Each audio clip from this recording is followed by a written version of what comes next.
lulus tahun 2019, SMP Negeri 1 Sigaluh, lulus tahun 2014, SMA Negeri 1 Sigaluh, lulus tahun 2017 jurusan IPA, dan juga di Universitas Negeri Semarang di semester 7 program studi pendidikan ekonomi di akuntansi. Nah, Masya Allah sekali kan moderator kita pada sore hari ini. Untuk itu, marilah kita sambut moderator kita, Mas Febrian Yudatama. Kepadanya saya persilahkan. Bismillahirrahmanirrahim. Assalamualaikum warahmatullahi wabarakatuh. Waalaikumsalam warahmatullahi wabarakatuh. Habis tes swab, makan kedondong. Salamnya dijawab dong. Assalamualaikum warahmatullahi wabarakatuh. Waalaikumsalam warahmatullahi wabarakatuh. Alhamdulillah, setelah dipantau langsung pada jawab ya. Alhamdulillahirrahmanirrahim. Saya buka. Alhamdulillahirabbil alamin wa bihi nasta'inu ala umuri dunya waddin. Assalatu wassalamu ala asrafil anbiya'i wa mursalin wa ala alihi wa sahbihi ajma'in. Rabbi shrah li sadri wa yassir li amri wa hlul 'uqdatam min lisani yafqahu qawli. Qala Allah ta'ala fil Qur'anil Karim, a'udzu billahi minasyaitonir rajim. Ya ayyuhalladzina amanu kutiba 'alaikumus syiyam kama kutiba 'alal ladzina min qablikum la'allakum tattaqun. Allahumma arhamna bil Qur'an. Alhamdulillah, puji syukur kehadirat Allah Subhanahu wa taala yang telah menimpahkan berbagai kenikmatan kepada kita semua sehingga pada sore hari ini kita masih diberikan kesempatan untuk menghadiri, untuk bersama-sama mendengarkan sebuah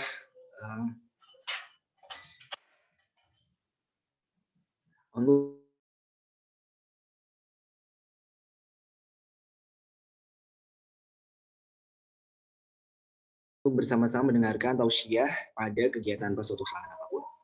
Salawat serta salam selalu kita curahkan kepada Nabi Muhammad SAW yang insya Allah senantiasa kita rindukan pertemuannya dengan beliau, dan semoga kita semua menjadi umatnya di hari akhir nanti yang diberikan syafaat.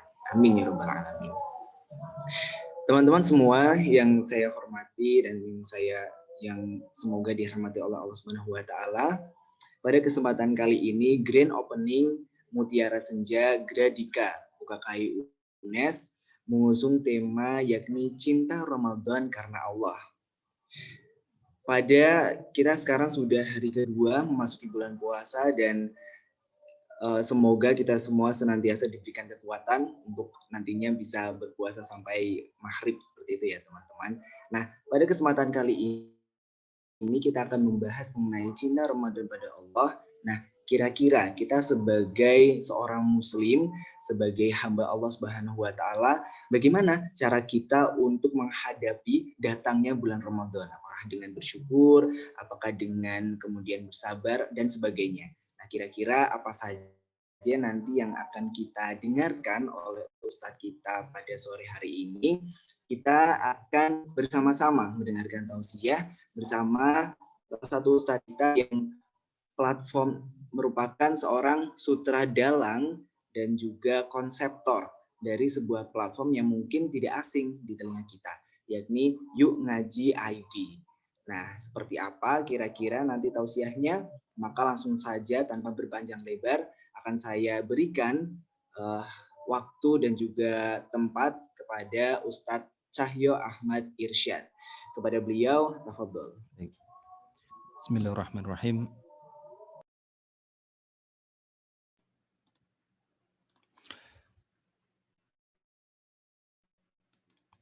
Bismillahirrahmanirrahim. Assalamualaikum warahmatullahi wabarakatuh. Waalaikumsalam warahmatullahi wabarakatuh. Alhamdulillahirabbil alamin. Alhamdulillahilladzi kana bi'ibadihi khabiran basiran. Tabarakalladzi ja'ala fis sama'i burujan wa ja'ala fiha sirajan wa qamaran muniran. Asyhadu an la ilaha illallah wahdahu la syarikalah wa asyhadu anna Muhammadan abduhu wa rasuluhu alladzi ba'atsahu bil haqqi basiran wa nadhiran wadza'iya lil haqqi bidznihi wa sirajan muniran. Allahumma salli Wassalim wa barik ala sayyidina wa maulana Muhammadin wa ala alihi wa ashabihi amma ba'd. Qala Allah Ta'ala fi kitabil karim, a'udzu billahi minasyaitonir rajim. Bismillahirrahmanirrahim. Ya ayyuhalladzina amanu kutiba alaikumus siyamu kama kutiba alal ladzina min qablikum la'allakum tattaqun. Ayyaman ma'dudat faman kana minkum maridan aw ala safarin fa'iddatun min ayyamin ukhra wa 'alal ladzina yutiqunahu fidyatun ta'amu miskin faman tatawwa'a khairan fahuwa khairul lah وأن تصوموا خير لكم إن كنتم تعلمون شهر رمضان الذي أنزل فيه القرآن هدى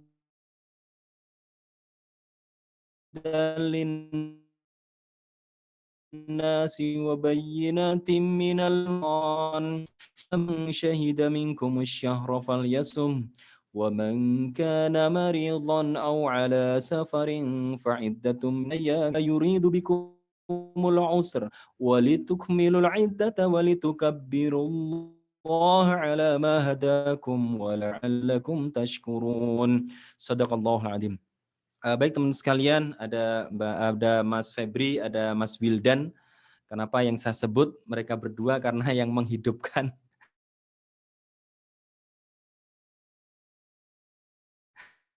video hanya mereka berdua. Saya nggak tahu nih dan sekarang blast on alis baru digambar gitu ya, mungkin begitu ya.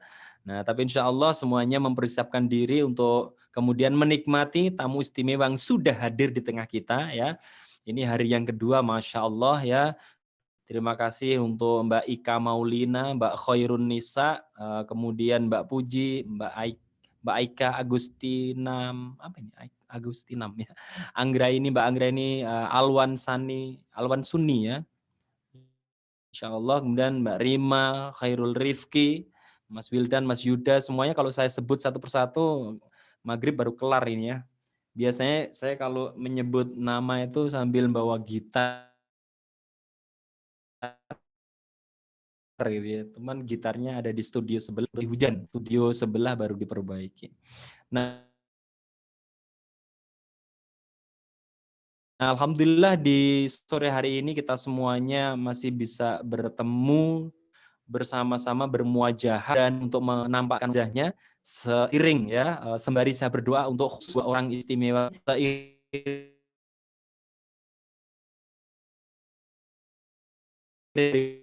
mereka jodoh yang solih.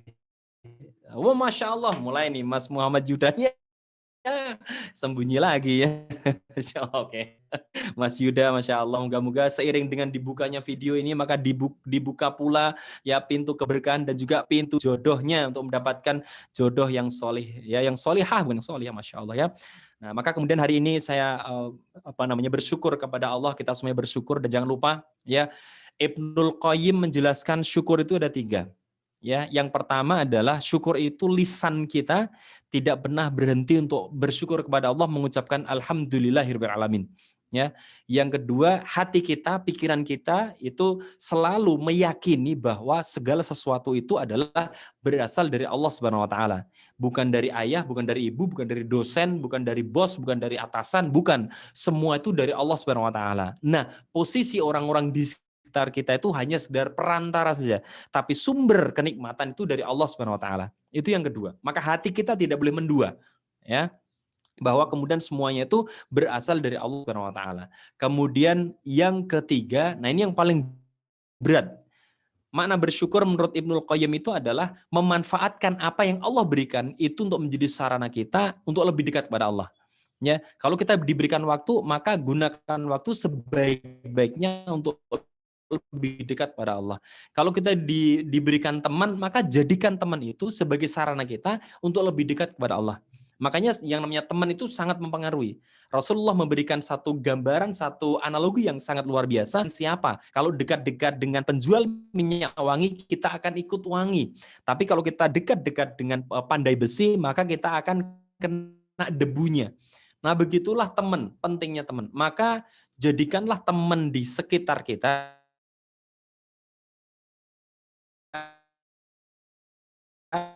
Masya Allah, Ini Mas Prianggono, wah selamat datang, Masya Allah ya. Tetap prokes ya, virus-virus positif ya. Kalau itu nggak masalah ya. Oke. Nah teman-teman sekalian, nah baiknya begitulah makna syukur ya, yang kemudian harus kita ambil ya kan, ini penjelasan dari ulama yang luar biasa ya. Nah maka hari ini moga-moga bagian dari syukur kita. Kita mengucapkan alhamdulillah, kita kemudian meyakini waktu ini adalah Allah yang memberikan, dan juga kita manfaatkan waktu ini sebaik-baiknya untuk kemudian ya lebih dekat pada Allah. Maka sore hari ini adalah sarana kita untuk lebih dekat pada Allah. Amin amin ya rabbal alamin. Dan berikutnya jangan lupa ya kita sampaikan, kita kemudian juga berdoa semoga sholawat dan salam tetap tercurah kepada junjungan kita, suri teladan terbaik yang pernah ada. Beliau adalah Rasulullah Muhammad SAW. Ada seorang tokoh namanya Michael H. Hart. Tokoh ini tokoh hendak Muslim, ya tokoh ini hendak Muslim.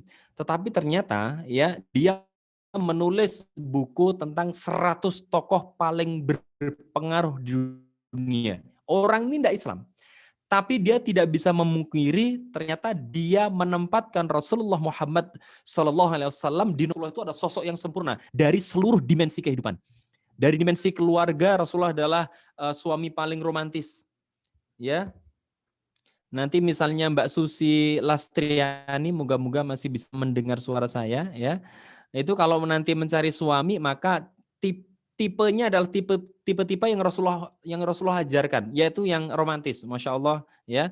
Terima kasih sudah muncul di video. Moga-moga ini Mbak Suci moga-moga lancar rezekinya, lancar kuliahnya, lancar jodohnya. Amin. Ya. Dan di Ramadan ini moga-moga siapa tahu nanti Lebaran akan mendapatkan jodoh yang soleh. Amin. Ya. Nah, teman-teman sekalian, itu satu sosok yang luar bagaimana kemudian Rasul itu mengajarkan para sangat romantis pada istrinya.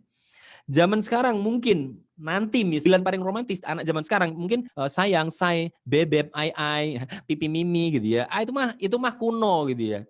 Ya, bebek ai, mungkin karena bebek sama ayam gitu. Jadi bebek ai gitu ya. Tapi Rasulullah itu beda. Rasulullah itu memanggil dengan sebutan fisiknya. Bayangkan seorang suami memanggil istrinya dengan sebutan fisiknya. Itu kan luar biasa. Rasulullah itu memanggil Aisyah dengan sebutan ya Khumaira, wahai yang kemerah-merahan. Bayangkan ya Rasulullah itu memanggil istrinya dengan sebutan wahai yang kemerah-merahan. Masya Allah. Tapi karena mungkin Mas Febrian, Mas Wildan gitu ya Mas Yuda itu mungkin nanti istrinya orang Indonesia. Orang Indonesia itu kalau cewek itu biasanya pipinya nggak merah tapi hitam gitu ya. Nah maka manggilnya jangan ya Humairo, itu nggak sopan gitu ya. Manggilnya lebih romantis lagi. Apa itu? Ya Hajar Aswad gitu ya. Hajar Aswad berarti batu hitam ya. Tapi tenang, batu hitam banyak yang nyari ya. Di mana? Ya di Ka'bah ya gitu ya. Nah ya Hajar Aswad gitu ya. Nah Rasulullah itu luar biasa. Ya, Rasulullah itu ketika kemudian beliau ya itu hari itu puasa sunnah, tetapi ternyata istrinya memasak. Nah ini hebatnya Rasulullah. Rasulullah itu ketika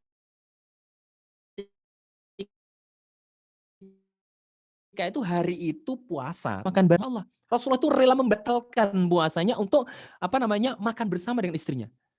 Dan ketika Rasulullah ketika itu tidak puasa, kemudian Aisyah itu meminta maaf kepada Rasulullah, ya Rasulullah, wahai suamiku, mohon maaf ya, mohon maaf, aku enggak masak hari ini, enggak ada makanan. Apa yang dikatakan Rasulullah? Enggak puasa. Nanti luar biasa. Ya, ketika di rumah beliau, ya pastinya di Nabawi gitu ya. Ketika itu pipinya di pundak Rasulullah, erat banget sambil kemudian ya menonton tari-tarian yang dilakukan oleh beberapa orang. Itu kayak latihan perang gitu, tapi kayak menari. Itu lama banget. Dan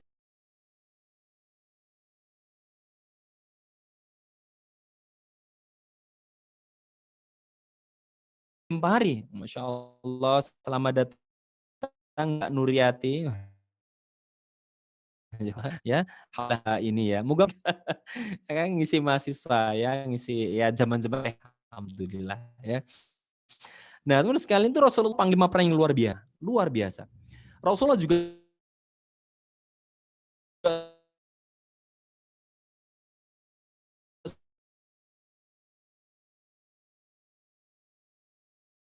seorang sahabat yang atas kesalahan seorang wanita yang bermaksiat. Jadi kira-kira ini, para sahabat itu kemudian mengatakan, ya Rasulullah ampuni fulanah ya Rasulullah karena dia tuh anak orang terhormat.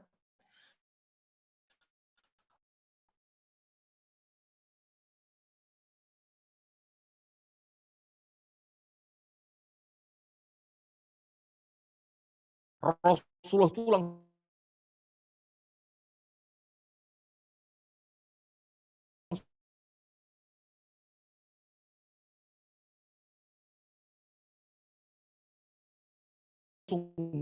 marah.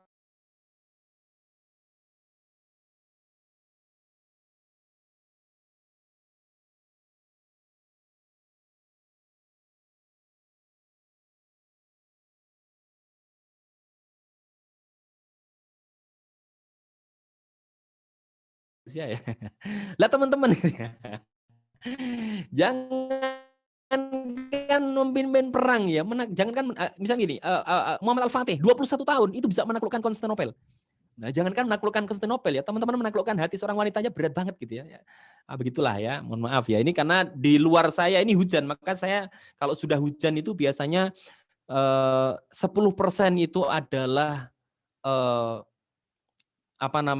air hujan, sementara 90% adalah kenangan mantan gitu ya. Makanya saya kok ingat baper-baper kalau melihat teman-teman sekalian ya, usia-usia yang sedang baper-baper gitu ya.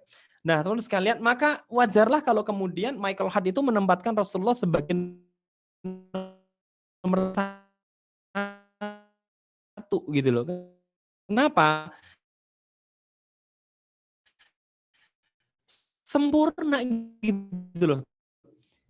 Jangankan jiwanya, jangankan para ulama menggambarkan ya, Nabi Yusuf disanding itu gantengnya luar biasa sampai kemudian mungkin dalam bahasa Afgan bisa mengalihkan dunia lah kira-kira itu ya. Jadi kalau misalnya Mbak Sutung iris bawang, maka yang keiris bukan bawangnya, yang kreasinya ganteng luar biasa. Itu Nabi Yusuf. Makanya biasanya kalau ada wanita hamil itu doanya hati-hati loh. Biasanya kalau ada wanita hamil itu doanya apa? Ya Allah banyak ujian, serius. Makanya saya itu kok banyak ujian gitu ya. Mungkin karena ya kira-kira begitulah. Jadi ganteng itu ujiannya banyak. Nabi Yusuf itu banyak ujiannya. Ya Allah cantik seperti Maryam. Maryam itu banyak ujian. Rutop ya, menggoyang kurma ya, pohon kurma digoyang oleh wanita hamil yang nggak ada efek. Cobaannya luar biasa. Jadi hati-hati kalau berdoa. Nah, kalau disandingkan antara Rasulullah dengan Nabi Yusuf itu ternyata karakteristiknya berbeda. Nabi Yusuf itu kalau ada orang ganteng, jejeran, insya Allah moga-moga ini orang Jawa pada paham ya. Jejeran ya bersanding dengan Nabi Yusuf, maka orang gantengnya pasti. Karena Nabi Yusuf itu pasti lebih ganteng. Tapi kalau berbeda dengan Rasulullah, para ulama mengatakan kalau ada orang ganteng,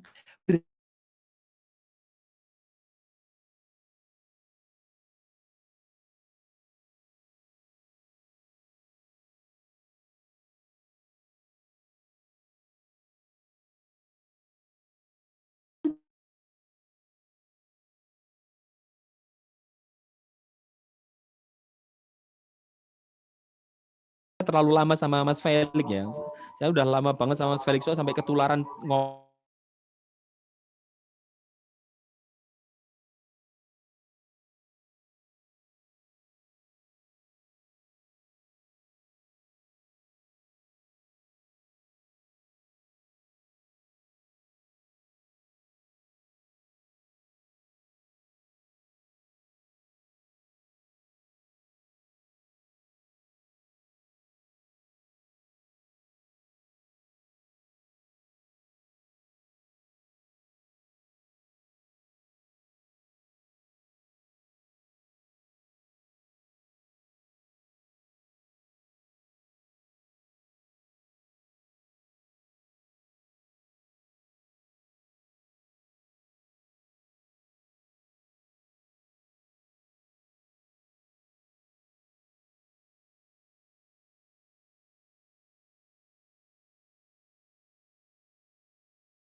siapa yang menyanyi, liriknya seperti apa, kemudian itu isinya apa, ya kira-kira begitulah. Oke, kita kembali ke tema, ya. Baik teman sekalian yang dirahmati Allah, kalau kita kemudian melihat bagaimana kelahiran Rasulullah, ini adalah sosok yang kemudian luar biasa, bahkan kemudian alam semesta aja kemudian menyambutnya. Kita tahu bahwa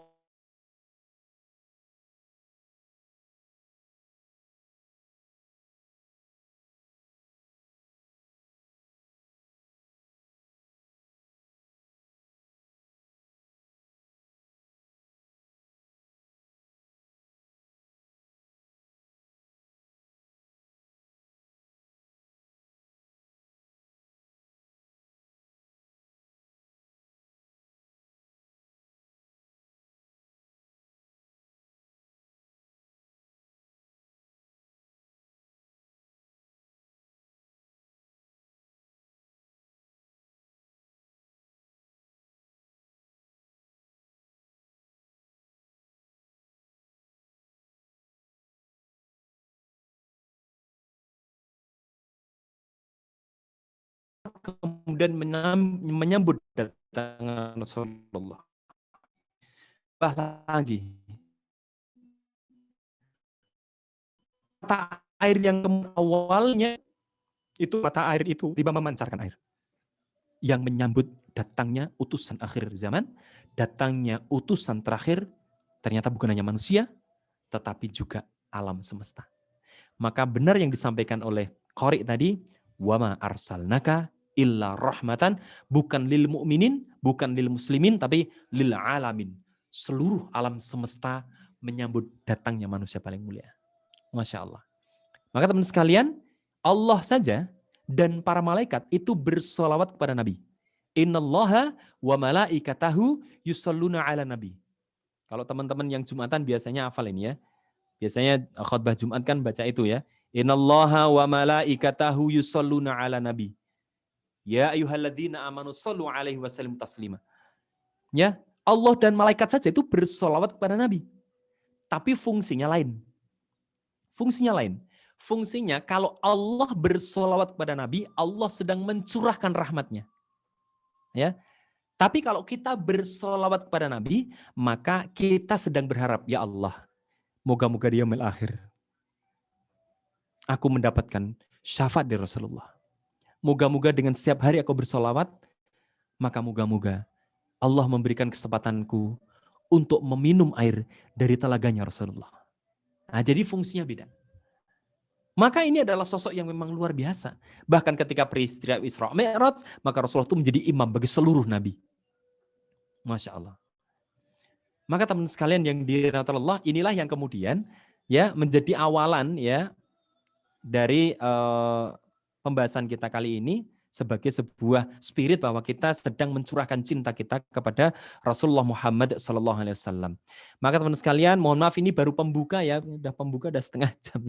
Biasanya kalau ngisi ya saya itu sampai ya ngisak lah gitu. Ya. Nah teman sekalian yang dirahmati Allah, kali ini memang temanya cukup unik karena kita bahas tentang cinta, cinta Ramadan karena Allah. Nah ini menarik ini ya, cinta Ramadan karena Allah ya. Bicara tentang cinta sebenarnya bicara tentang hal yang melekat pada diri manusia. Saya, sampean, ya kita semua yang di sini itu punya rasa cinta, ya, punya rasa cinta, punya sesuatu yang sebenarnya bisa diungkapkan. Baik teman sekalian yang dirahmati Allah, cuman ungkapan-ungkapan tentang cinta itu memang beragam ya, beraneka ragam lah gitu ya. Zaman sekarang ya kalau kita bicara masalah cinta gitu ya, maka ya akan unik-unik gitu ya. Memandang cinta itu seperti apa itu akan unik gitu ya. Diungkapkan dengan rayuan-rayuan yang aneh-aneh gitu ya. Katanya itu karena cinta gitu ya. Rayuan era 80-an itu berbeda dengan era teman-teman zaman sekarang gitu ya. Rayuan era 80-an itu biasanya komparasi ya, perbandingan gitu ya. Kalau kamu kumbangnya, aku bunganya. Nah, itu era 80-an ya. Kalau kamu penghapusnya, aku papan tulisnya. Kalau kamu motornya, aku knalpotnya. Kira-kira begitulah. Jadi perbandingan-perbandingan gitu ya. Nah, kalau era 90-an itu rayuan mutilasi. Tahu mutilasi ya? Kalau nggak percaya, belahlah dadaku. Nah, itu mutilasi. Dibelah ya mati beneran gitu ya. Nah, era 2000-an sampai sekarang ini yang agak beda ya. Jadi ada yang namanya rayuan tapi menggunakan orang lain gitu ya. Bapaknya dia tukang sate, ya, ini zaman sekarang ya. Bapak kamu tukang sate ya. Kok tahu? Karena kamu telah menusuk-nusuk hatiku. Tukang sate gitu ya. Atau mungkin guru rayuan seorang guru gitu ya. Bapak kamu guru ya. Kok tahu sih? Karena kamu telah mengajariku tentang cinta. Wah, kira-kira gitu ya. Atau mungkin rayuan anak tentara. Bapak kamu tentara ya? Ih, kok tahu sih? Wajahmu kayak granat gitu. Oh, kok kayak granat ini maksudnya apa? Ya kalau kamu jatuh jeder, maka kamu akan meledak. Ledakan itu mengenai mataku. Mataku jadi perih ketika aku kucek. Perih banget. Tapi ketika aku buka mataku, dunia itu semua hitam putih. Yang berwarna cuma kamu. Mbak Susi nggak usah dicatat, Mas Febri nyatetnya rajin banget itu. Rayun-rayun nggak usah dicatat ya. Atau mungkin rayuan versi kelurahan. Wah, ada juga ya, rayuan versi kelurahan ya. Kalau kamu meminta aku melupakanmu, maka kayaknya aku harus pergi ke kelurahan. Untuk apa? Untuk meminta surat keterangan tidak mampu. Wah, gitu ya. Jadi rayuannya begitu ya. Jadi surat keterangan tidak mampu gitu ya. Gitu ya. Ada ungkapan lagi ya, di langit apa namanya? Di langit yang kau tatap, maka ada rindu yang kutitip. Wah, itu ya. Itu saya ambil dari Fahri Skrup. Kalau teman-teman tahu Fahri Skrup ya, berarti tahulah kata-kata ungkapan itulah gitu ya. Itulah cinta gitu. Ada perasaan, ada ungkapan gitu ya. Nah, mungkin begitulah definisi atau ungkapan cinta zaman sekarang. Cinta itu cincin dan permata. Cinta itu cuman ingin nikmatin tajirnya aja gitu. Jadi semuanya tentang materi gitu ya. Nah, akan tapi sesungguhnya kalau kita bicara cinta, kita kan bicara cinta, Ramadan dan Allah ya, ada 3 terminologi itu ya. Maka kalau kita bicara cinta, ini bicara tentang fitrah manusia. Jadi cinta itu fitrah manusia. Kalau fitrah manusia berarti setiap manusia itu memiliki cinta, gitu loh. Memiliki cinta. Karena ini adalah anugerah yang Allah berikan kepada manusia. Maka kalau teman-teman lihat di dalam surat Ali Imran ayat 14, Allah Subhanahu wa taala berfirman, memberikan sebuah isyarat yang begitu luar biasa tentang cinta. Allah Subhanahu wa taala berfirman, A'udzubillahi minasyaitonirrajim, bismillahirrahmanirrahim.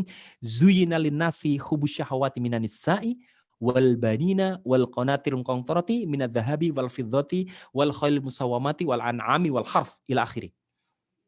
Jadi Allah di awal ayat ini menyampaikan bahwa dijadikan terasa indah dalam pandangan manusia cinta terhadap sesuatu. Jadi manusia itu ternyata sudah dibekali cinta oleh Allah untuk memandang sesuatu. Ya, jadi rasa senang, cinta, pengen memiliki itu fitrah. Itu fitrahnya manusia. Ya, kepada siapa? Cinta kepada perempuan, cinta kepada kepada wanita, cinta kepada laki-laki, cinta kepada anak-anak, cinta kepada harta. Ternyata itu fitrah. Itu fitrah gitu loh. Ya, itu fitrahnya manusia. Ya. Maka kemudian juga dipertegas di dalam surat Asy-Syam ayat 7 sampai 10, surat yang ke-91 ya, ayat yang 7 sampai 10.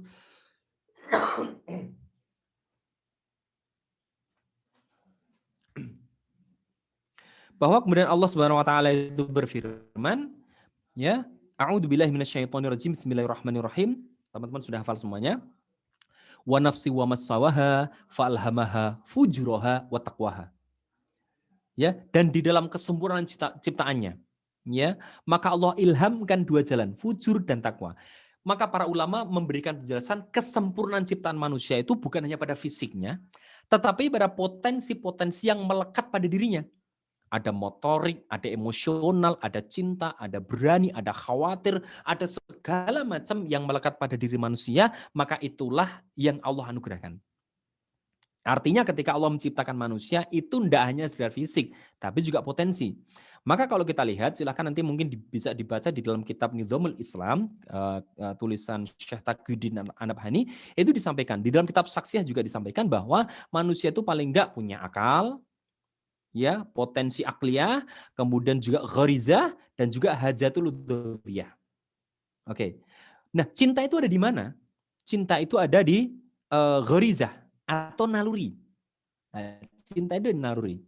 Kan aja hajatul dzawiyah, kebutuhan pokok, kebutuhan mendasar, ada juga kebutuhan gharizah, kebutuhan naluri. Kebutuhan pokok maksudnya adalah kebutuhan yang kalau tidak dipenuhi, ngantuk, buang angin, dan hal-hal yang terkait dengan metabolisme, itu juga Allah yang memberikan. Rasa lapar itu Allah yang memberikan. Ya. Dan kemudian rasa lapar ini munculnya berbeda dengan cinta. Kalau cinta kan naluri, kalau lapar itu kebutuhan fisik. Ya. Kalau naluri, kalau lapar itu munculnya dari dalam. Jadi dipengaruhi oleh metabolisme tubuh. Artinya ya, sekalipun Mas Wildan itu diem, nggak ngapa-ngapain, lapar akan muncul. Karena itu terkait dengan metabolisme. Ya.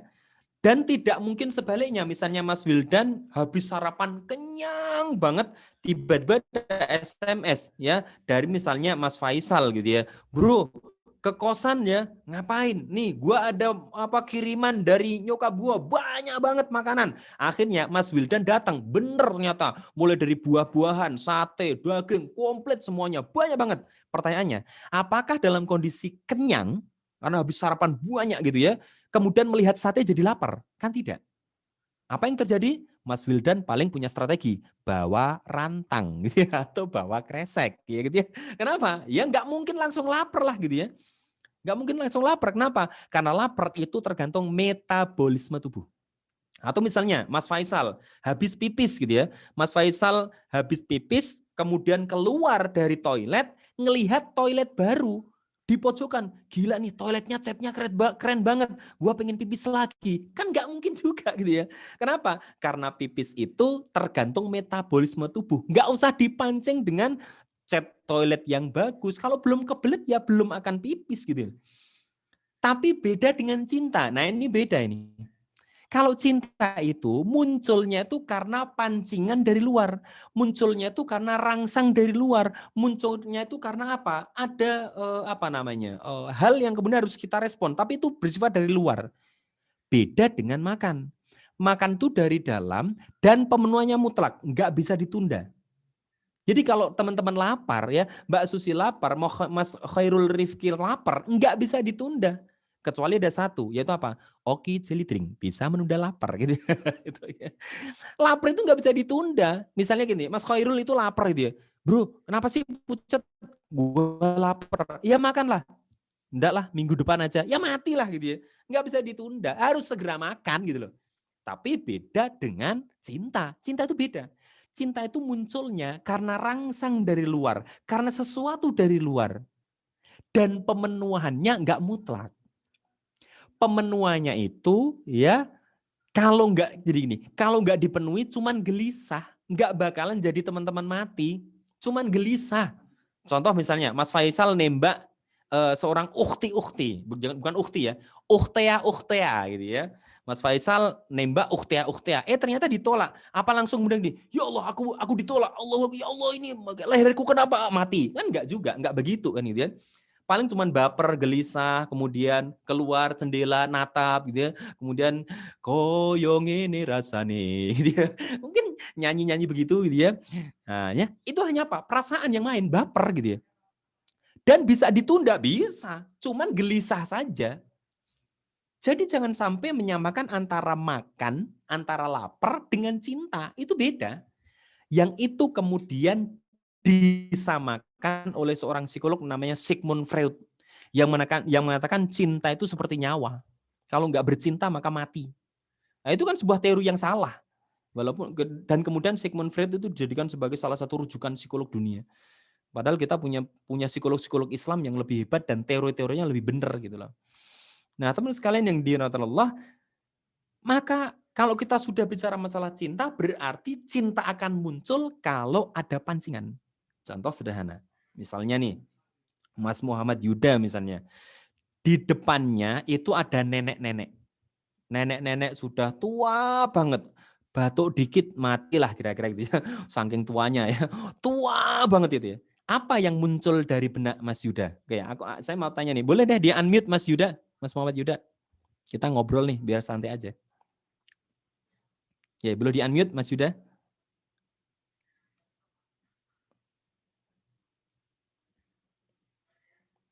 Iya. Oke. Baik. Assalamualaikum Mas Yuda. Waalaikumsalam warahmatullahi Masya wabarakatuh. Allah. Sehat Mas?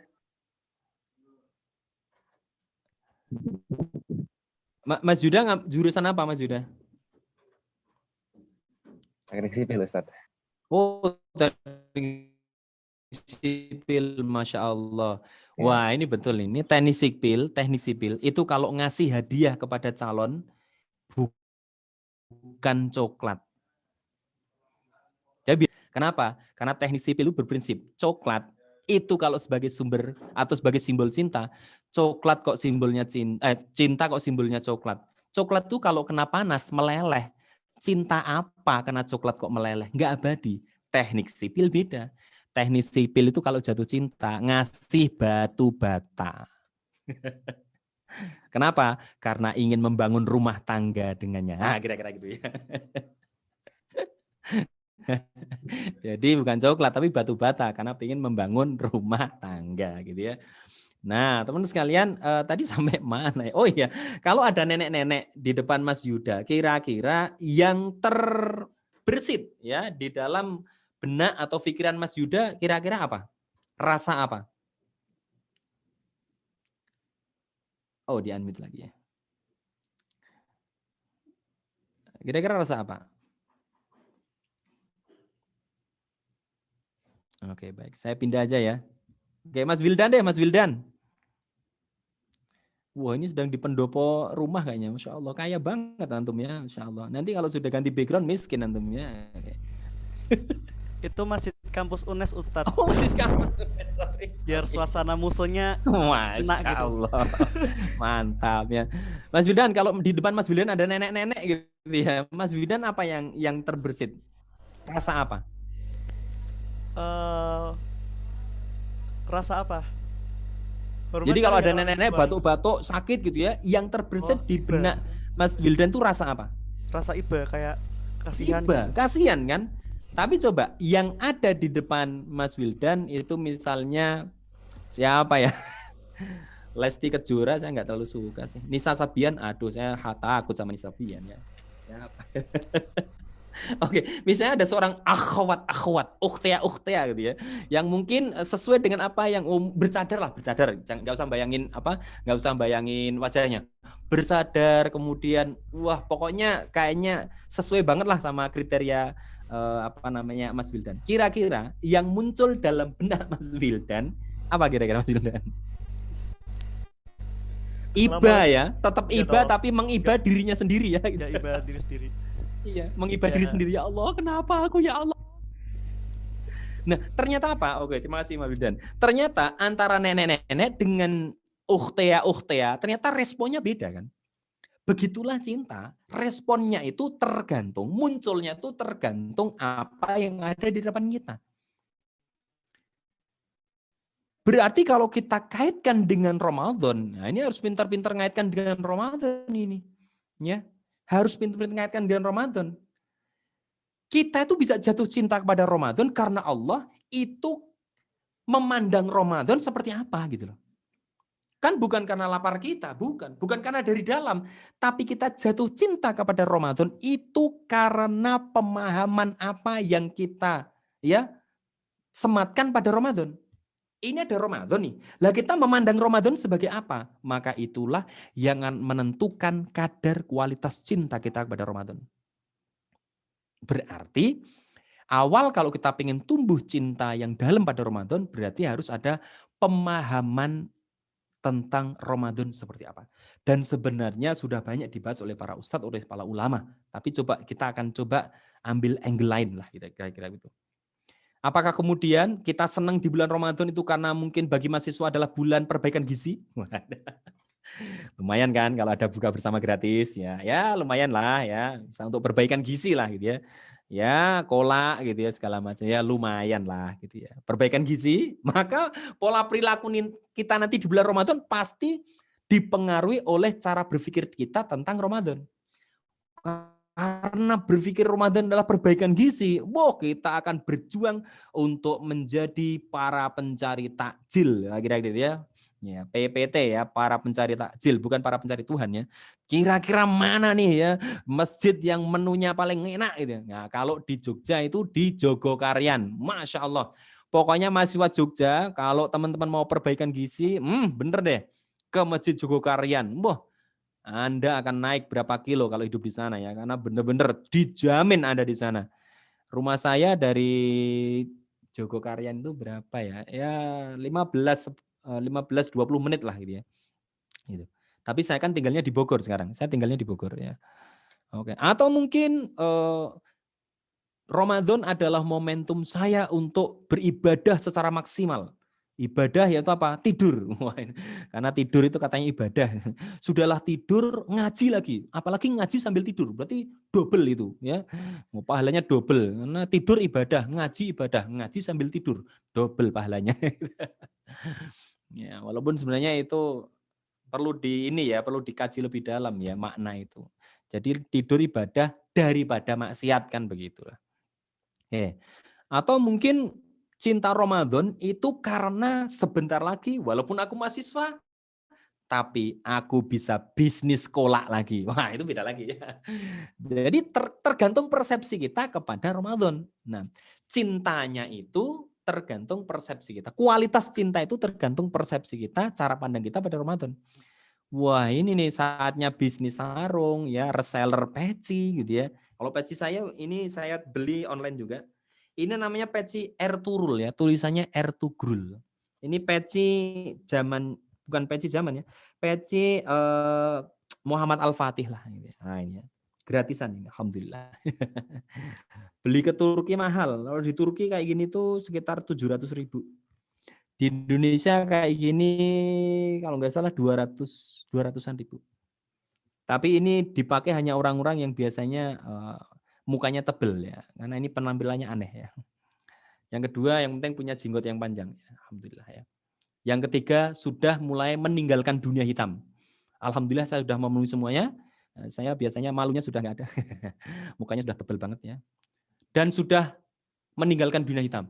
Ini uban saya sudah banyak banget. Jadi dunia hitam sudah saya tinggalkan ya. Karena sudah mulai beruban banyak ya. Oke, kembali ke Ramadan. Kalau kemudian seorang mahasiswa melihat Ramadan sebagai apa, maka disitulah nanti akan menentukan kualitas cintanya kepada Ramadan. Kenapa kemudian para sahabat, ini para ulama memberikan penjelasan, para sahabat itu mempersiapkan menyambut Ramadan itu 6 bulan loh. Bayangkan bro, 6 bulan. Masya Allah ya.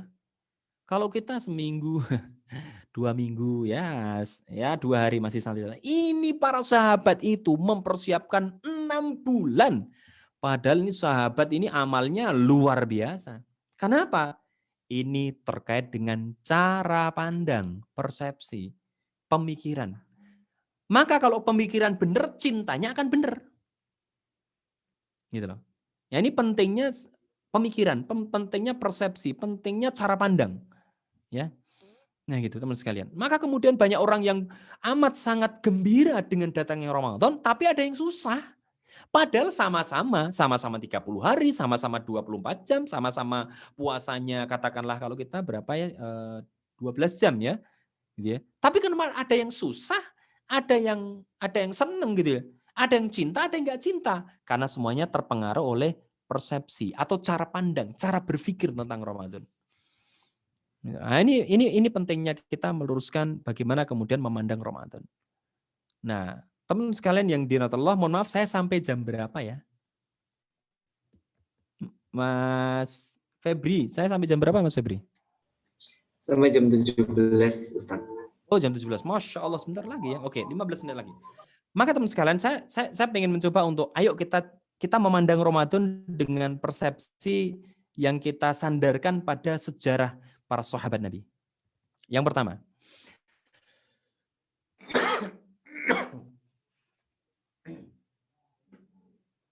oke, teman sekalian, Kita tahu peristiwa yang begitu dahsyat yang kemudian pada akhirnya mempengaruhi kehidupan umat manusia, yaitu peristiwa ditetapkannya Muhammad sebagai Rasul terakhir. Ketika itu Rasulullah Muhammad SAW itu ada di Gua Hira, ya.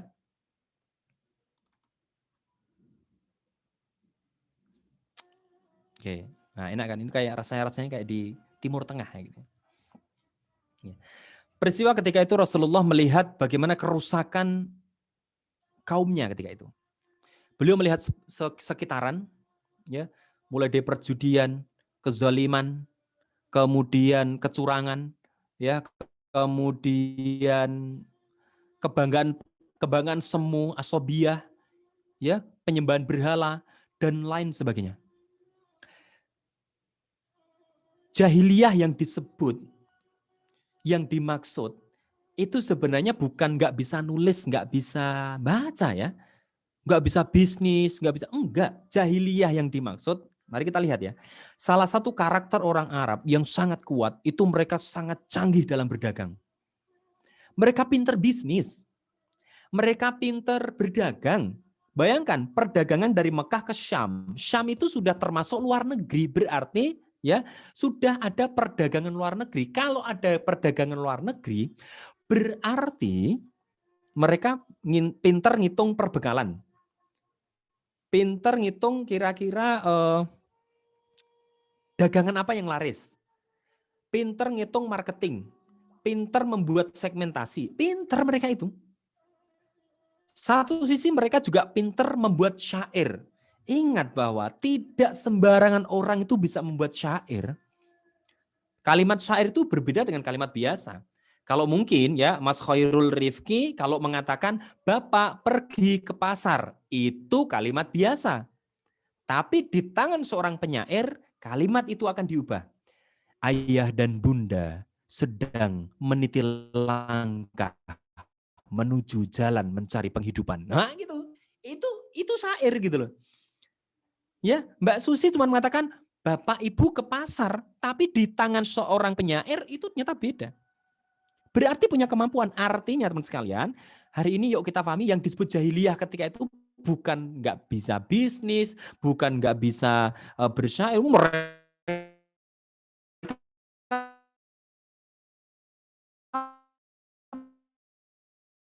pinter luar biasa. Tapi kenapa disebut jahiliyah? Ya Allah, pinter bikin pedang, pinter perang, tetapi mereka jauh dari tauhid. Bahkan ditambah dengan akhlak yang buruk. Itu yang disebut jahiliyah. Berarti sekarang ada dong orang-orang jahiliyah. Banyak. Mereka hidup dalam teknologi yang luar biasa.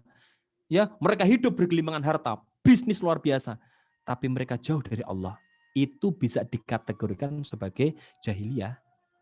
Nah Rasulullah itu ketika itu melihat peristiwa yang begitu dahsyat yang terjadi di umatnya. Perjudian, bunuh-membunuh, bayi perempuan dibunuh hidup-hidup. Dan sekarang jauh lebih parah. Sekarang itu belum ketahuan jenis kelaminnya, sudah dibunuh di dalam rahim ibunya. Namanya aborsi.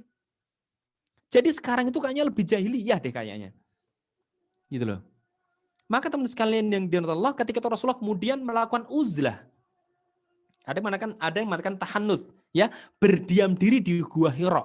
Kalau zaman sekarang berdiam diri di gua, cari pesugihan, cari tuyul gitu ya. Ya. Putus gitu ya, ditolak gitu, pergi ke gua. Rasulullah tidak. Rasulullah itu melakukan tahannut, yaitu apa? Melakukan perenungan dan bertanya kepada Allah, merenung, karena Rasulullah itu kan ketika sebelum ada Islam, Rasulullah itu ya milah Ibrahim. Tauhid agamanya, enggak menyembah berhala. Memang belum ada ibadah sholat, belum ada ibadah apa namanya zakat, tapi Rasulullah tetap menyembah Allah. Maka Rasulullah itu merenung di dalam gua, apa yang terjadi dan apa yang harus aku lakukan. Bayangkan, sebelum menjadi nabi, Rasulullah itu sudah luar biasa. Sudah peduli kepada manusia lain, itu Rasulullah. Nah, teman sekalian yang dirahmati Allah, maka ketika kemudian sudah ya berpuluh hari di sana, ada yang mengatakan 26 hari, maka tibalah saatnya. Ketika itu Rasulullah ada di dalam gua, kegelapan, gelap sendirian, datanglah malaikat Jibril. Yang kemudian berwujud sebagai laki-laki berpakaian putih, membawa kotak yang kemudian di situ ya dibungkus dengan kain sutra. Maka kemudian malaikat Jibril mengatakan, Iqra, Iqra, Iqra. Wahai Muhammad, Iqra. Wahai Muhammad, Iqra. Rasulullah mengatakan, aku tidak bisa membaca. Aku nggak bisa membaca. Kemudian Jibril itu menarik tangan Rasulullah, memeluknya erat sampai kemudian di dalam sirah itu dikatakan Rasulullah itu sampai bukan hampir pingsan, sampai lemas banget, nggak ada tenaga. Maka Jibril mengatakan, Iqra bismi rabbikal ladzi khalaq. Khalaqal insana min 'alaq. Iqra wa rabbukal akram. Alladzi 'allama bil qalam, 'allamal insana ma lam ya'lam. Maka Rasulullah kemudian mengikuti, Iqra, Iqra. Iqra bismi rabbikal ladzi khalaq. Setelah itu kemudian menghilang. Yes. Jibril menghilang. Rasulullah ketakutan. Kenapa? Ini ada apa? Ngeri sekali. Kenapa? Dia sendirian gitu. Dia sendirian ya. Dia sendirian di atas gunung. Kalau ada orang naik biasanya pakai obor. Ini tiba-tiba saja. Maka Rasulullah kemudian keluar dari Gua Hira, kemudian turun dari Jabal Nur, kemudian turun sampai di bawah, tiba-tiba terdengar suara, Muhammad, Muhammad, engkau adalah utusan Allah dan aku adalah malaikat Jibril. Muhammad, engkau adalah utusan Allah dan aku adalah malaikat Jibril. Muhammad, engkau adalah utusan Allah dan aku adalah malaikat Jibril. 3 kali. Ketika Rasulullah mendongakkan kepalanya, wajahnya ke atas, maka Rasulullah melihat tubuh Jibril dalam bentuk yang senyatanya, yaitu makhluk yang memiliki sayap, ya, yang kemudian sayapnya itu 600 sayap, yang ketika dibentangkan, maka barat dan timur ketutup semuanya. Rasulullah makin ketakutan. Dan di saat itulah penetapan Rasulullah Muhammad SAW sebagai Nabi, sebagai Rasul. Maka Rasulullah kemudian pulang. Bertemu dengan istrinya, yaitu Khadijah radhiyallahu anha. Kemudian Rasulullah mengatakan, selimuti aku, selimuti aku, selimuti aku. Maka kemudian Rasulullah diselimuti, kemudian beliau menceritakan, dan kemudian ketika diselimuti oleh Khadijah, Rasulullah tenang hatinya, tentram hatinya. Beda dengan suami zaman sekarang, istri zaman sekarang. Suami pulang dalam kondisi menggigil, tiba-tiba istriku selimuti aku, selimuti aku. Istri yang menjawab, dari mana kamu? Mancing wae tiap malam. Itu istri zaman sekarang, pulang malah bikin gusar. pulang malah bikin penat gitu ya. Khadijah menenangkan Rasulullah. Dan teman sekalian, tahu nggak bahwa kejadian besar itu terjadi di bulan Ramadan? Oke ya, ini persepsi pertama ya. Yang mau kita bangun. Perubahan diri Rasulullah dari manusia biasa dalam arti belum bergelar ya, walaupun Rasulullah itu sejak lahir itu sudah istimewa. Sudah istimewa. Karena Allah menyampaikan, waman yantiqu anil hawa in huwa illa wahyu yuha. Rasulullah itu dijaga. Tetapi status beliau sebagai Nabi dan Rasul itu ya ketika Ramadan itu. Ketika di Gua Hira itu. Ketika ditetapkan, wahai Muhammad, engkau adalah utusan Jibril, untuk kemudian menyampaikan penetapan itu. Dan itu terjadi di bulan Ramadan. Artinya perubahan status Rasulullah ada di bulan Ramadan. Status dari yang belum diutus menjadi utusan, itu di bulan Ramadan. Berarti ini perubahan yang istimewa. Dan sejak saat itu, ketika kemudian ya setelah turun ayat yang pertama tadi, ya, Iqra bismi rabbikal ladzi khalaq ila akhiri, itu kemudian beberapa hari itu enggak turun ayat. Rasulullah tuh bingung. Aku sudah ditetapkan jadi nabi, aku tugasnya apa? Bingung. Maka Rasulullah tuh sering ke Gua Hira, bahkan disebutkan sampai Rasulullah tuh ingin loncat dari gunung itu. Tapi kemudian hadir Jibril untuk menenangkan. Engkau adalah utusan Allah. Engkau adalah utusan Allah. Maka kemudian ketika beliau pulang, maka ya turunlah yang kedua, yaitu apa? Surat Al-Mudaththir. Ya yuhal mudaththir kum fa'anzir ila akhiri. Hai orang yang berselimut, maka serulah ya. Oke teman sekalian, terlalu keras ya ini musiknya ya. Oke.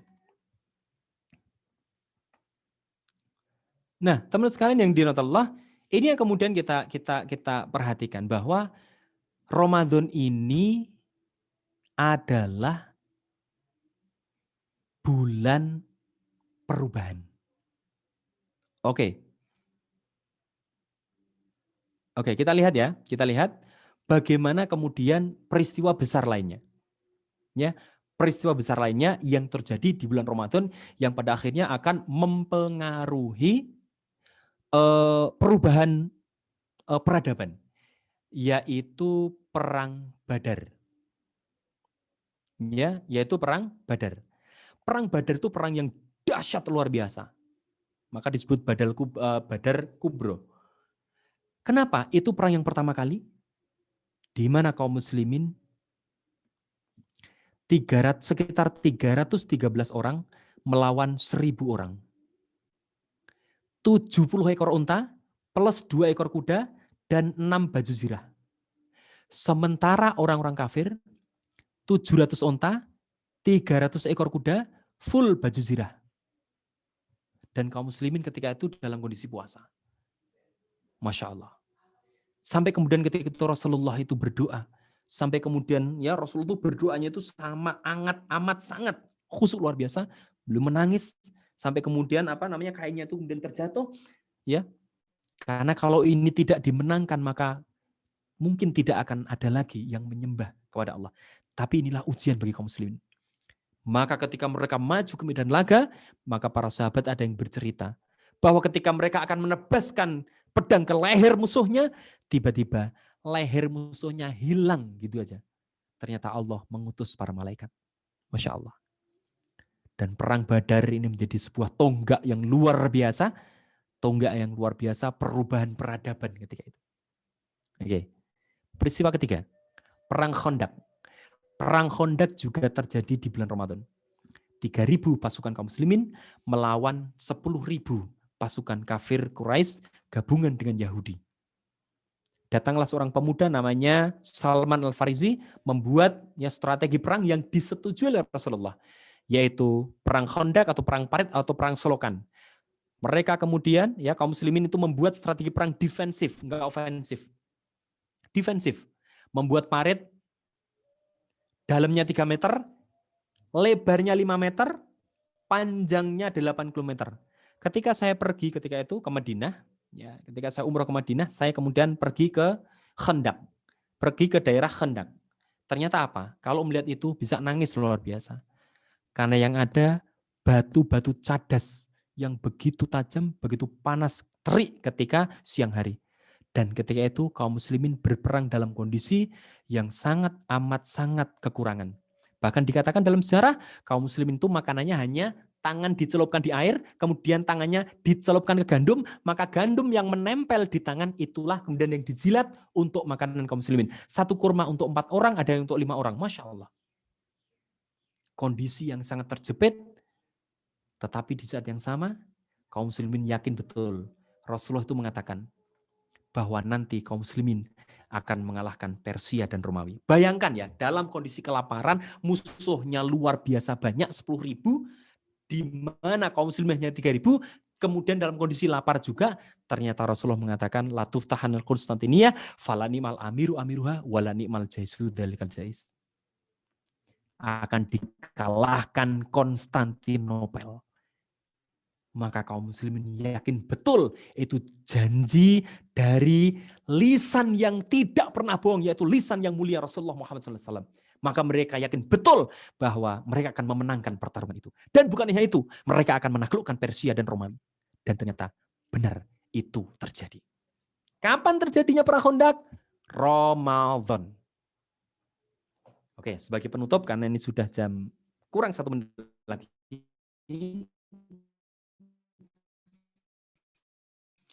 Cara pandang kita hari ini, Rasulullah dari manusia yang belum diutus menjadi utusan Allah, bulan Ramadan, perubahan. Rasulullah perang Badar, perang yang pertama kali, yang akan kemudian menunjukkan hak dan batil, Ramadan. Perang Khandaq yang pada akhirnya menjadi semangat dari para sahabat dan generasi-generasi berikutnya untuk kemudian menyebarkan Islam, untuk kemudian membumikan Islam di seluruh penjuru bumi ini, Ramadan. Sampai kemudian hadis itu dihafalkan oleh Muhammad Al-Fatih yang menaklukkan Konstantinopel. Masya Allah. Ramadan bulan istimewa. Maka cinta Ramadan karena Allah itu adalah bermakna cinta Ramadan karena ingin berubah untuk lebih dekat kepada Allah. Maka teman sekalian yang dirahmati Allah, inilah pesan, tunjukkan bahwa cinta kita pada Ramadan benar-benar cinta karena ingin berubah untuk lebih dekat pada Allah. Maka teman sekalian, ya, cinta itu pasti butuh pengorbanan. Dan bukan hanya lapar pengorbanan kita di Ramadan ini, tapi menahan lisan kita, menahan telinga kita, menahan mata kita dari pandangan yang tidak hak. Pengorbanan, ketaatan, ya. Kita kemudian melaksanakan hal-hal yang kemudian diperintahkan oleh Allah di bulan Ramadan ini. Maka kalau sudah seperti itu, maka insya Allah cinta itu akan berbuah hasil yang luar biasa.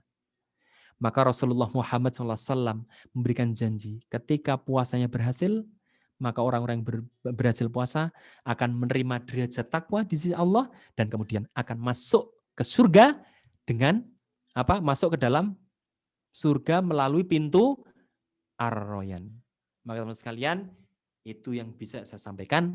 Ada kurang dan lebihnya, maaf. Maka yuk, cinta Ramadan itu bermakna cinta kepada Allah untuk membuat kehidupan kita berubah lebih dekat kepada Allah. Demikian, ada kurang dan lebihnya, maaf. Assalamualaikum warahmatullahi wabarakatuh.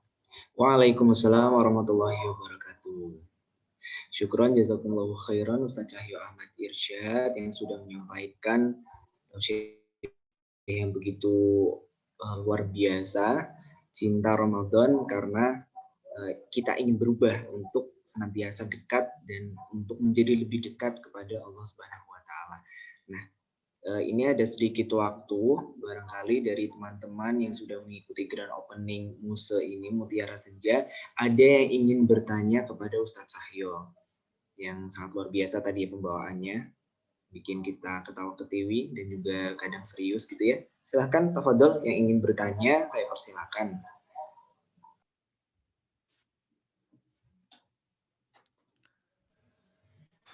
Bagaimana teman-teman, ada yang mau bertanya?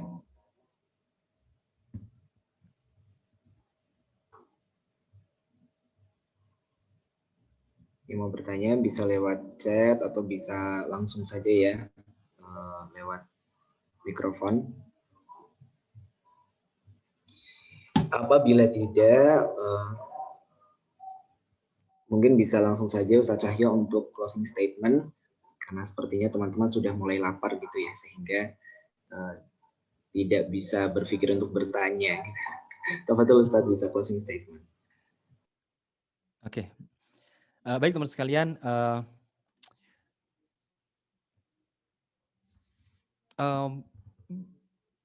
ketika kita bicara Ramadan ini bicara suguhan dari Allah yang luar biasa ya. Jadi kita tuh tahu kok kita tuh banyak banget dosa gitu ya. Lisan kita, mata kita, telinga kita itu dosanya luar biasa.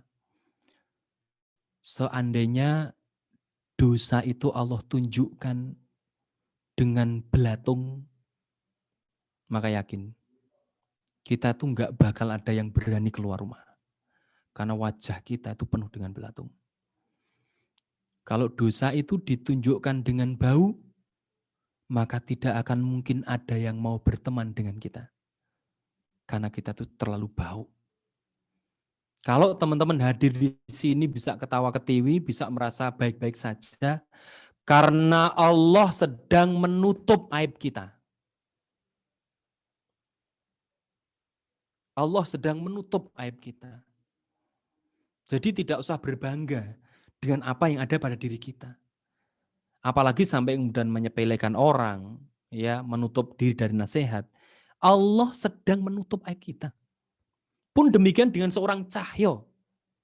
Saya walaupun ngomong kayak gini itu, saya yakin karena Allah sedang menutup aib saya. Maka Ramadan ini adalah waktunya kita.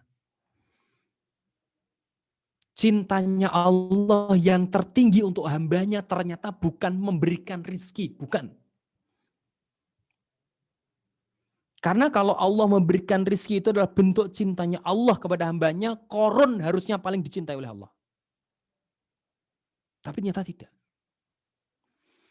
Kalau Allah cinta kepada hambanya kemudian memberikan jabatan kepada hambanya, harusnya Fir'aun itu adalah manusia paling dicintai oleh Allah. Tapi ternyata tidak. Karena masalah rezeki, jabatan, harta, Allah gelar untuk semuanya. Maka silahkan baca tafsir Bismillahirrahmanirrahim. Allah itu Maha Rahman. Rahman itu adalah Allah Maha memberi kepada setiap makhluk, tidak pandang bulu. Mau yang kafir, mau yang syirik, mau yang beriman, mau yang ada di kolong jembatan, mau yang ada di gedung, semuanya Allah gelar itu rezeki. Allah nggak ada urusan ya dengan itu semua. Karena apa? Itu adalah pemberian Allah, silakan. Kalau ibadah itu terkait dengan rezeki, harusnya orang musyrik itu miskin semuanya. Kalau tahajud kita itu kaitannya dengan rezeki, harusnya orang yang nggak pernah tahajud itu miskin semuanya. Tapi tidak. Karena Allah itu ada sifat yang kedua, yaitu Rahim. Ar-Rahman, Ar-Rahim. Ar-Rahim ini sayang. Sayangnya pada manusia. Sayangnya pada hamba Allah. Kalau Rahman itu memberi, kalau Rahim itu sayang. Memberi bukan berarti sayang. Seorang anak kecil minta bensin, kalau diberi maka ibunya nggak sayang. Tapi Allah tidak memberi sesuatu yang bersifat dunia karena Allah sayang kepada orang mukmin. Makanya ketika kita minta di bulan Ramadan, mintanya adalah, ya Allah, ampuni aku. Karena itu adalah bentuk cinta Allah tertinggi, yuhibbukumullah wa yaghfir lakum dzunubakum. Ketika Allah mencintai hambanya, Allah akan mengampuni hambanya. Ini berlaku di dunia dan di akhirat. Di akhirat teman-teman mau minta apa kepada Allah? Mau minta keadilan? Kalau teman-teman minta keadilan dan dikasih keadilan, yakin gak bakalan masuk surga. Kenapa? Dosa kita lebih banyak daripada amal kita. 1, 2 banyak sekali. Maka di akhirat kita hanya minta rahmat dari Allah. Ya Allah, aku tahu ya Allah dosaku terlalu banyak ya Allah. Maka ya Allah, berilah kasih sayang kepadaku ya Allah. Karena kalau nggak diberi sayang, hanya diberi adil, yakin. Kalau Allah itu kemudian memberi benar keadilan, kayaknya umat akhir zaman kok nggak ada yang masuk surga ya. Maka minta rahmat dari Allah. Dan itu yang kita minta di bulan Ramadan ini. Lebih banyak minta ampunan kepada Allah. Bahwa kemudian kita minta rezeki yang halal thayyiban, iya, itu bagian dari doa kita. Allahumma inni nas'aluka ilman nafi'an wa rizqan thayyiban wa amalan mutaqabbalan. Iya, itu bagian dari doa kita. Tapi jangan lupa bahwa di dalam doa-doa kita harus ada permintaan ampun kepada Allah. Baik, mungkin itu dulu yang kemudian menjadi closing statement bagi kita, dan mintanya ampun kita kepada Allah itu adalah juga bentuk cinta kita kepada Allah. Cinta kita kepada Allah adalah ketaatan, cinta Allah kepada kita adalah ampunan. Itu dulu, ada kurang dan lebihnya mohon maaf. Kalau ada kekurangan itu dari saya. Sebelumnya kalau Ustaz, ada kelebihan ya. Ternyata ini ada yang bertanya. Apa? Oke, sebelum ditutup, ini dari Bubblegum, saya kurang tahu ini nama aslinya siapa ya. Izin bertanya, Ustadz, adakah tips Ramadan ala yukngaji.id? Oh, Masya Allah, ya. Baik, sekalian, Masya Allah, Alhamdulillah, Yuk Ngaji, sejak Ramadan tahun yang lalu, Yuk Ngaji menyesuaikan pola dakwahnya dengan pola dakwah yang selama ini ada di pandemi ya. Semuanya kan berubah ke online. Nah, Yuk Ngaji itu alhamdulillah sejak Ramadan tahun yang lalu sudah aktif di online setiap malam Minggu dan malam Senin. Itu alhamdulillah rata-rata ada sekitar 2.000 sampai 3.000 yang ikut live di Yuk Ngaji ID. Sekarang alhamdulillah sudah ada Yuk Ngaji TV, YNTV, dan alhamdulillah lagi sekarang di bulan Ramadan ini insya Allah sudah akan mulai, tapi nggak tahu pendaftarannya masih dibuka nggak ya. Ini sudah ada sekitar 2.200 2.500-an mungkin ya peserta ya. Yuk Ngaji Academy. Nanti yang isi saya, kemudian Ustadz Felix, Ustadz Husen, Fuad Naim, kemudian Rizko, kemudian Abid, Gandhi. Jadi tiap-tiap segmen ada ya. Misalnya saya ngisi tentang the power of storytelling. Jadi kekuatan storytelling seperti apa. Teman-teman kalau mau ngisi, kalau mau bercerita, biar ceritanya tuh ngefek itu seperti apa. Nah itu kelas storytelling. Kemudian ada kelas misalnya Ustadz Husain Asadi ya. Kang Husain itu ngisi tentang teori kehidupan direlatekan dengan realita. Jadi ada idealita, ada realita. Teori-teori yang selama ini ada itu sebenarnya seperti apa sih dalam kehidupan? Nah, gitu ya. Kemudian Ustadz Felix itu booster ya. Di awal kayaknya Ustadz Felix deh yang ngisi ya. Kemudian juga Fuad Naim dan Rizko itu nanti jadi satu. Itu ngisi tentang share your happiness. Jadi bagaimana berbagi kebahagiaan. Ternyata menjadi dai itu tidak mesti harus seperti Ustadz Abdul Somad, Ustadz Adi Hidayat, Ustadz Khalid Basalamah. Ternyata apa? Setiap kita harus menjadi dai. Kalau Ustadz Adi Hidayat itu mungkin ahli fatwa ya, Masya Allah keilmuannya luar biasa. Nah, kan gitu kan saat tadi kan baik fokus perhatikan Masya Allah, lihat halaman 360 pojok kanan atas Masya Allah. Nah, itu saat tadi. Kalau Ustadz siapa ya? Ustadz Abdul Somad ya gitu ya. Maulaya sholli wa sallim daiman abada ala habibika khairil khalqi kullihimi. Nah, kalau Ustadz Hanan Ataki berbeda. Nah, Ustadz Hanan Ataki itu harusnya pakai musik ya. Pakai musik Kiss the Rain ya. Para pemuda hijrah, nah, gitu ya. Kalau kamu ganteng nggak apa-apa, kalau kamu nggak cantik nggak apa-apa, tapi kan kamu punya Allah. Nah itu Ustadz Hanan Ataki. Kalau Ustadz Cahyo nggak penting ya, ngabisin kuota ya nggak usah ya. Oke. Nah ternyata kita semua harus berperan menjadi dai. Apa itu dai? Silahkan buka di dalam surat An-Nahl ayat 125 ya. Ud'u ila sabili rabbika bil hikmah wal mau'izil hasanah wajadilhum billati ahsan. Pokoknya di situ dijelaskan bagaimana peran kita untuk menampilkan Islam dalam berbagai bidang, dalam berbagai keahlian. Menyeru kepada jalan Allah itu dengan berbagai kemampuan. Saya itu bercerita, saya sebenarnya lebih banyak ngisi dongeng loh, serius. Bukan ngisi mahasiswa, itu saya sering mendongeng. Saya punya kelas namanya Taman Kisah Khalifakid.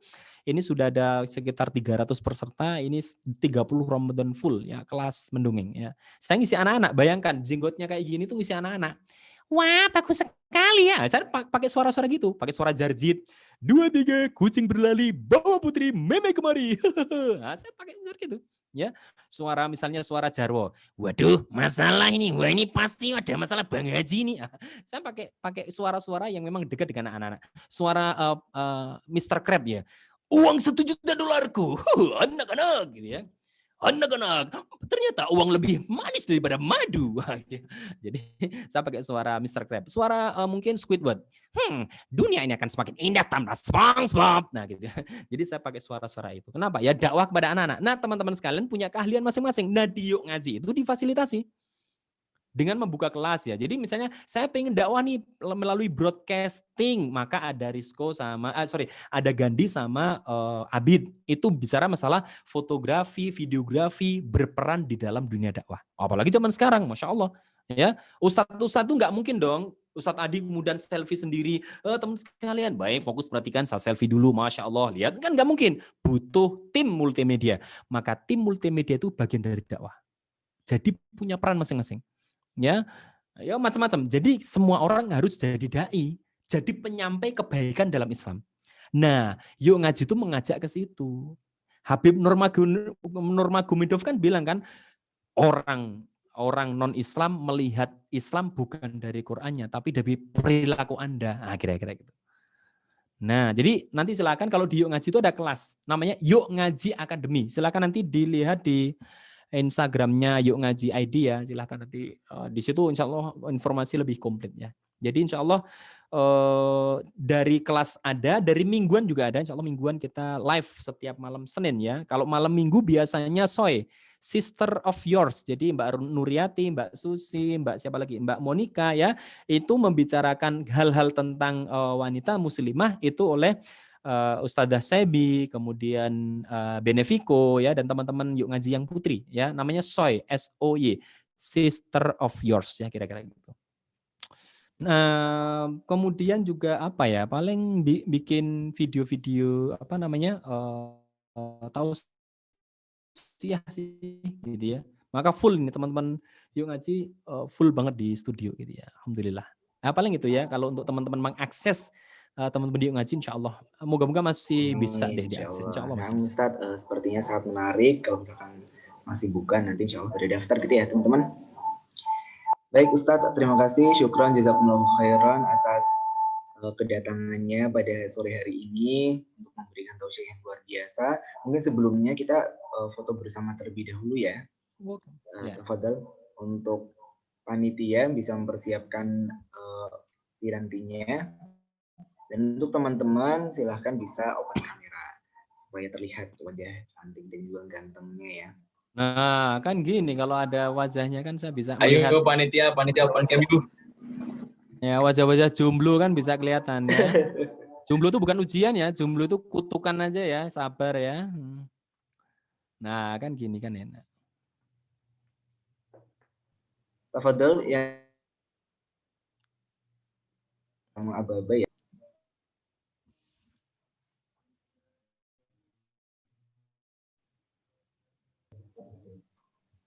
Akhirnya Wildan yang foto.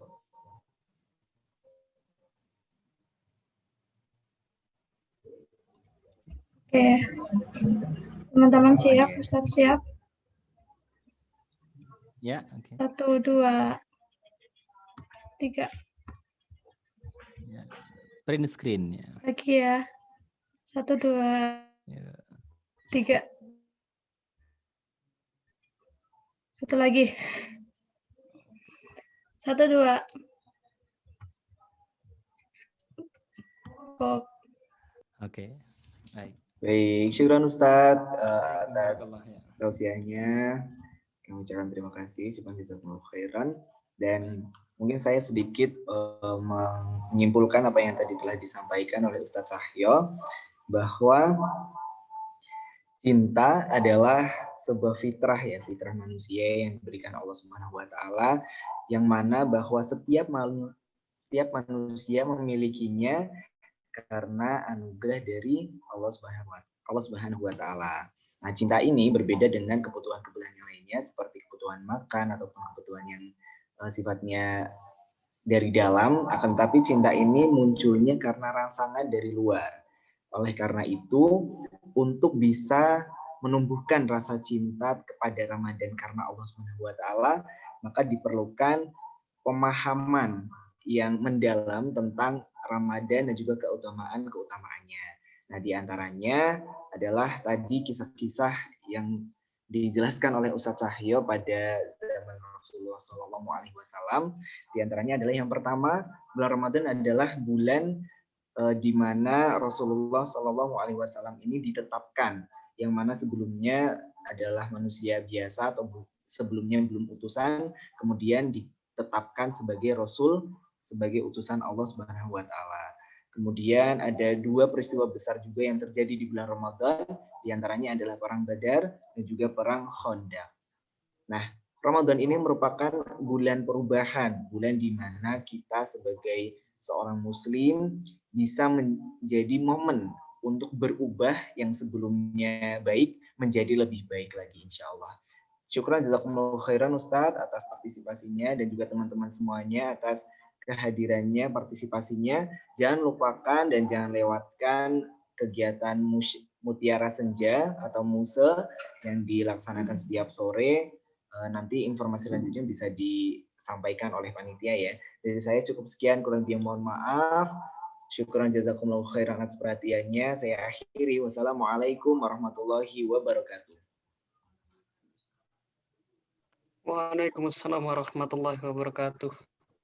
Masya Allah, suatu pelajaran yang mulia bagi kita, teman-teman, dari Ustadz Cahyo Ahmad Irsyad, yang dipandu juga oleh moderator kita, Mas Febri Widatama, bahwasanya Ramadan itu bulan perubahan, sehingga diharapkan nantinya kita menjadi insan yang terus bertransformasi, menjadi lebih baik lagi, dan menjadi pribadi yang lebih dekat lagi dengan Allah Subhanahu wa Ta'ala. Nah, sebelumnya Afan, Ustadz, dan juga teman-teman, ini saya off cam karena kendala sinyal seperti itu. Baik, memasuki agenda selanjutnya yaitu doa. Doa akan disampaikan oleh akhina Khairul Rifki Abdullah. Kepadanya dipersilahkan. Ya, cek bismillah. Syukron atas waktunya untuk saya membacakan doa pada penghujung acara kajian pada sore hari ini. Semoga apa yang kita dapatkan terutama dari Ustadz Cahyo ini bisa merasuk ke dalam sanubari hati kita dan bisa lebih mudah kita untuk menjadikan Ramadan ini titik tolak kita untuk menjadi lebih baik lagi ke depannya. Mari angkat tadakan tangan ke atas dan merunduk sebentar. A'udzubillahi minasyaitonirrajim. Bismillahirrahmanirrahim. Qulillahumma malikal mulki tu'til mulka man tasya'u wa tanzi'ul mulka mimman tasya'u wa tu'izzu man tasya'u wa tudhillu man tasya'u biyadikal khair innaka 'ala kulli syai'in qadir. Tulijul laila fin nahari wa tulijun nahara fil lail wa tukhrijul hayya minal maiti wa tukhrijul maita minal hayy wa tarzuqu man tasya'u bighairi hisab. Allahumma inna hadha iqbalul lailik wa idbarul naharik wa aswatu du'atik faghfir li. Allahumma innaka ta'lam anna hadhihi al-qulub qad ijtama'at ala mahabbatik wa altaqat ala ta'atik wa tawahadat ala da'watika wa ta'ahadat ala nusrati syari'atik fawathiq illahumma rabitataha wa adimuttaha wahdiha subulaha wa amla'aha binurika alladhi la yakhbu wa ashrah suduraha bi faydil iman bik wa jamil tawakkuli alaik wa ahliha bi ma'rifatik wa amitha ala syahadati fi sabilik innaka ni'mal maula wa ni'man nasir. Allahumma amin wa sallallahu ala sayyidina Muhammadin wa ala alihi wa sahbihi wasallam. Amin ya rabbal alamin. Sekian doa yang bisa saya bacakan, semoga bisa menjadi diri kita lebih dekat dengan Allah dan lebih menjadi hamba yang bertakwa khususnya bulan Ramadan ini dan bulan kedepannya. Amin. Untuk itu saya akhiri. Assalamualaikum warahmatullahi wabarakatuh. Waalaikumsalam warahmatullahi wabarakatuh. Terima kasih banyak akhina Khairul Rifki. Baik teman-teman, tibalah saatnya kita di penghujung acara. Saya selaku MC memohon maaf atas segala kekurangan maupun kesalahan. Sebelum kita tutup, marilah kita membaca doa kifaratul majlis. Subhanakallahumma bihamdika asyhadu an la ilaha illa anta astaghfiruka wa atubu ilaik. Dilanjut dengan pembacaan istighfar 3 kali. Astagfirullahaladzim, astagfirullahaladzim, astagfirullahaladzim. Saya akhiri. Billahi taufiq wal hidayah. Wassalamualaikum warahmatullahi wabarakatuh. Waalaikumsalam Waalaikumsalam warahmatullahi wabarakatuh. Syukron ya semuanya ya, semangat.